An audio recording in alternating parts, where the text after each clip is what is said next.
Today we are reading Flat Stanley by Jeff Brown. Here!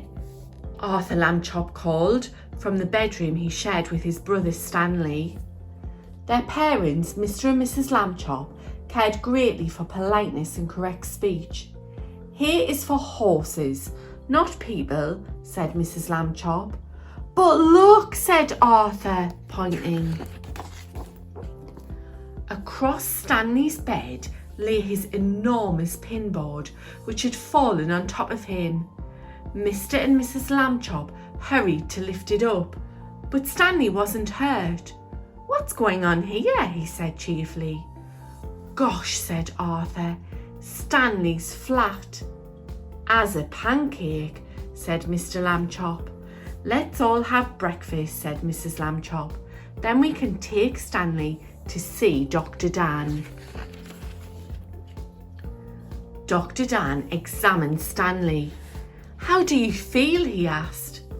I felt sort of tickly after I got up, Stanley said, but I feel fine now. You'll be okay, Dr. Dan reassured him. Mrs. Lambchop said she thought that Stanley's clothes would need to be altered to fit him, so the doctor took his measurements.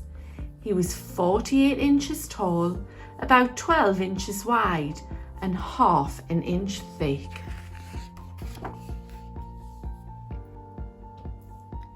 But Stanley quickly discovered that being flat could be fun. In the park, Stanley and Arthur watched some boys flying kites. I would like a big kite, said Arthur. You can fly me, said Stanley. He gave Arthur the spool, attached the string to his arms, and then ran across the grass to catch the wind.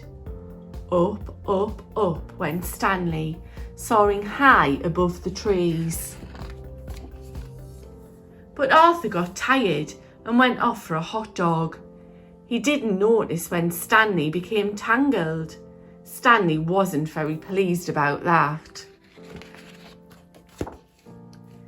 The next morning, Stanley and Mr. Lambchop bumped into their neighbour, Mr. O.J. Dart, director of the famous Museum of Art. Dr. Dart looked worried. Another valuable painting was stolen from the museum last night, he told them. The thieves work at night by sneakery, which makes them very difficult to catch. But Stanley had an idea. That night in the museum, Mr. Dart showed Stanley his disguise. Stanley could hardly speak when he saw it. But he was a good sport, so he put it on and climbed into an empty picture frame. Mr. Dart and the policeman hid downstairs. Now Stanley was alone. Maybe the sneak thieves won't come, he thought. Then a glow of yellow light shone suddenly in the centre of the hall. A trapdoor had opened in the floor. The sneak thieves came up into the hall and took the world's most expensive painting off the wall. This is it, they laughed. No one will suspect us. Then they spotted Stanley in his frame. I thought shepherdesses were supposed to smile, said the first thief. This one looks fierce. Stanley waited until the sneak thieves turned their backs and shouted, Police! Mr. Dart! The sneak thieves are here!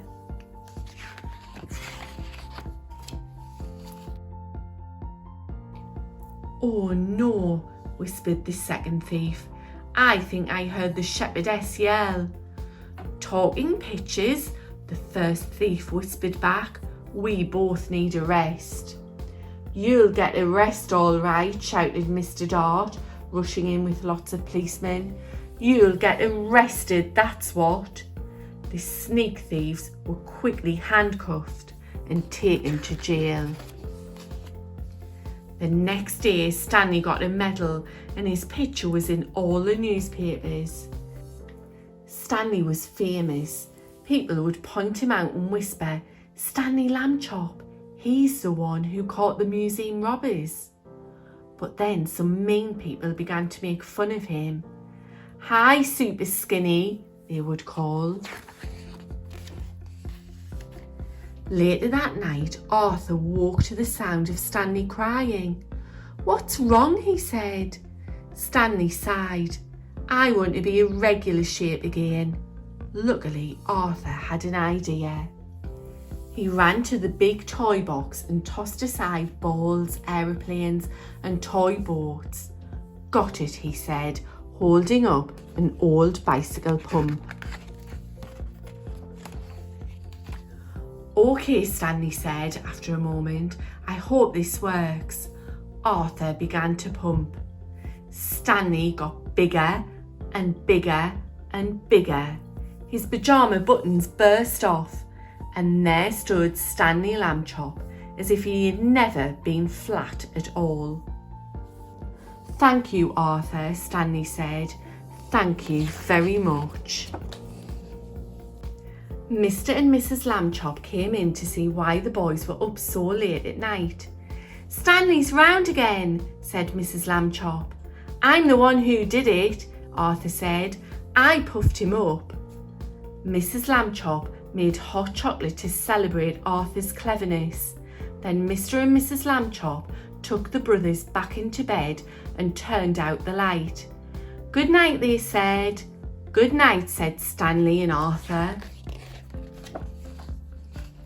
It had been a long day, and very soon all the Lambchops were asleep. A light breeze blew through the window, and what do you think happened next?